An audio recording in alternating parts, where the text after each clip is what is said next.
Bolalar diqqat e'tiborini va bu orqali xotirasini kuchaytirish uchun ajoyib mashq. Grafik diktant mashqi. Bunda avval qizil nuqtani topasiz va mana bu yerda ko'rsatilgan qadamlarni ketma-ket tashlab, ruchka orqali chizib borishingiz kerak bo'ladi. Masalan, 5 qadam o'ngga, 2 qadam pastga, 1 qadam chap tomon pastga, 2 qadam yana pastga va o'yinni oxirida xuddi mana shu boshlagan nuqtaga ruchkangiz kelib to'xtaydi. Siz bu jarayonda agar bir marta mana shu bajarilgan topshiriqlardan hayolingiz bilan chalg'ib turib 2 marta chizib qo'ysangiz yoki bo'lmasam birortasini tashlab o'tib ketib qolsangiz, umuman bu tasvir hosil bo'lmaydi.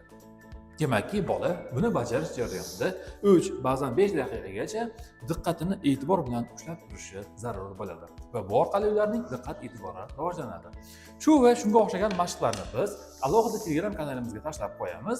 Siz undan olib turib bemalol foydalanishingiz mumkin bo'ladi.